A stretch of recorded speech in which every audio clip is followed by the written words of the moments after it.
Uyu munsi tugiye kurebera hamwe urubuto rutangaje. Urwo nta rundi ni umuneke.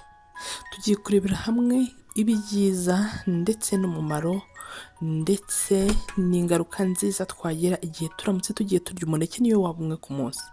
Imineke ni kimwe mu biribwa bifasha umubiri w'umuntu kugubwa neza kuko ufite intungamubiri z'amoko atandukanye ndetse n'imyunyungugu nka potasiyumu. Ese uramutse urya umuneke umwe mu buzima bwawe bwa buri munsi byagenda gute? Ngwino wumve ukuntu byagenda. Ni kuri channel y'umuryango rero Shusho TV.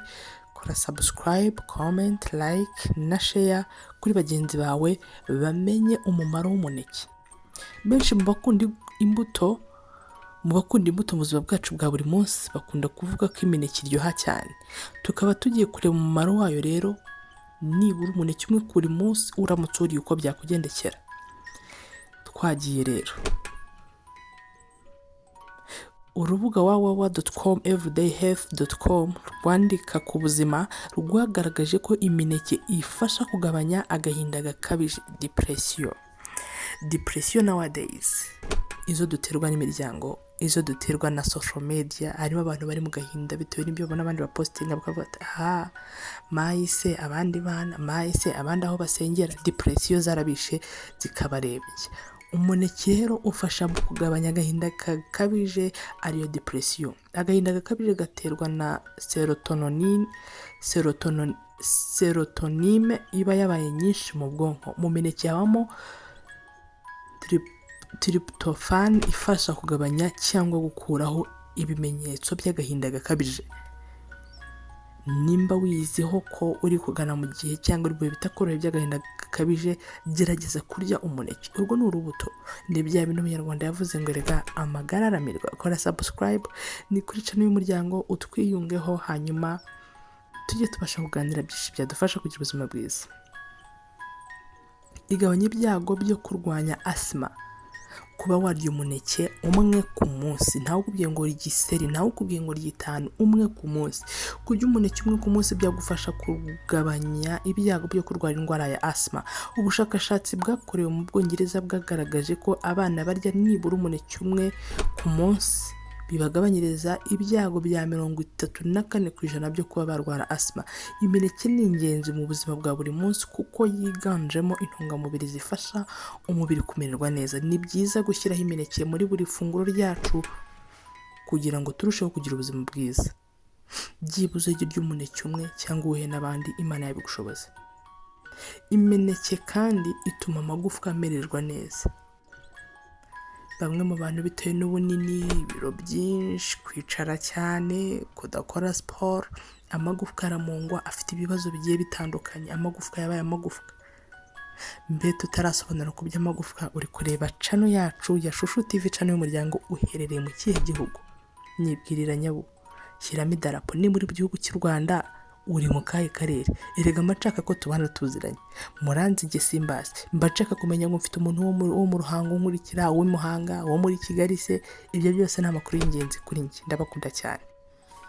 Bityo nkajyana n'abarangira ibintu nzi ko munabyegereye, sibyo?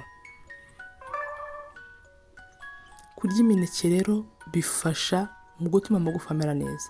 Intungamubiri ziboneka mu mineke zubaka amagufa ndetse zikayakomeza ku buryo atavungagurika uko yibonekeye kose. Rimwe na rimwe igihe turya ibiryo tukazi ngo turi kurya ngo duhage gusa, ariko tugasanga turarya ibidafite intungamubiri umubiri wacu ukeneye. Ugasanga mu byo urya byose nta ntungamubiri zirimo zifasha amagufa gukomera. Ukabuze ngo urarya, uranywa neza, urumukira, ariko ukaba mu mafunguro wafashe hatarimo akaneke kagufasha kuba wakiranuka ari ikibazo cy'umugongo cy'amagufa. Ugasanga barakubwira ngo disike mu rutirigongo, mu mavi zashizemo. Rya kaneke kamwe buri munsi, icyo kibazo gikemure cyane rwose. Kurya umuneke umwe ku munsi bifasha kurinda umubiri kurwaragurika. Mu mineke habamo antioxidant nyinshi cyane zigatuma rero hirema utunyangingo twinshi turwanya ikintu cyose cyatera indwara mu mubiri, nk'indwara y'umutima, diyabete ndetse na kanseri. Ubwo uri kumva umuntu kimwe indwara ushobora kugukiza, ushobora kugukingira indwara yo kuba warwara umutima, kanseri ndetse na diyabete. Umuneke umwe, nawe ukubwiye ngo urya iseri inshuti yanjye, umuneke umwe. Ese urifuza ko twavuga ku kihe kimera? Urifuza ko twavuga ku kihe cyatsi mu yihe video? Mu yindi video izakurikira nyandikira muri comment. Ibyifuzo byanyu ni nk'itegeko kuri njye. Ese wari uzi ko umuneke niyo waba umwe ku munsi ufasha ubwonko gukora neza? Dore abana bacu batangiye ishuri, byibuze mu bukene dufite, mu bushobozi buke duhari, Imana nidushoboza tugahaha tugasagura, tujye tugura n'akaneke umwana aze arye, kubera ko gafasha umwana cyangwa n'umuntu mukuru kuba ubwonko bwakora neza. Imineke ikungahaye kuri potassium na magnesium. Iyo myunyungugu rero ifasha ubwonko kugira igitekerezo kizima no gukora neza ndetse byagutse. Erega ibi ni byo abana bacu bakeneye. Ntabwo bakeneye ko tubishyura minerivare gusa ngo tubategeho umusaruro uraho. Nyuma yo kwishyura umwana minerivare urasabwa kumufasha, ukamugurira umuneke, ukamugurira sezame, ukamukorera kiriya cyatsi cy'amaviya kuko akabasha ubwonko bwe bukabasha gukanguka. Naho se mayi wishimiye minerivare uricariye gusa ngo azakuzanira ayunya. Kurya imineke rero bifasha ubuzima, bifitiye umumaro munini cyane ubuzima bwacu bwa buri munsi. Ku bantu bashaka kugabanya ibiro, imineke ni amahitamo meza cyane kuko ifasha mu gushongesha ibinure, bityo hehe no guhura n'umubyibuho ukabije. Kuba wakinywera akaneke muri simufi. Burya umuneke wari uzi ko ushobora kuwukoresha ugufasha kunanuka ndetse ukanawukoresha ugufasha kubyibuha? Birashoboka cyane, birashoboka cyane rwose. Umuneke ni urubuto rwiza utagomba kuba uri wawe, byibuze rimwe ku munsi ukabasha guhangana n'ibi bintu byose twarebeye hamwe. Niyo warya umuneke umwe, ntabwo ari ngombwa myinshi, ntabwo ari ngombwa myinshi rwose, ariko ukamakinga ashobora ko wariye umwe ku munsi. Apana kurya umwe mu kwezi, ukazongera nyuma y'imyaka 5, ukazongera nyuma.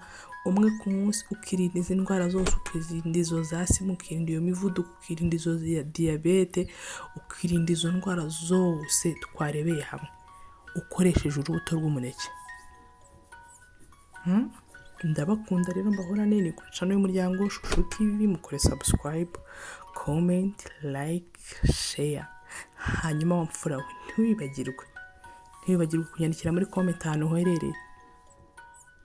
Nibinagushobokera uryandika ati ngende kanaka mpereye ahangaha ndasuhuza kanaka na kanaka.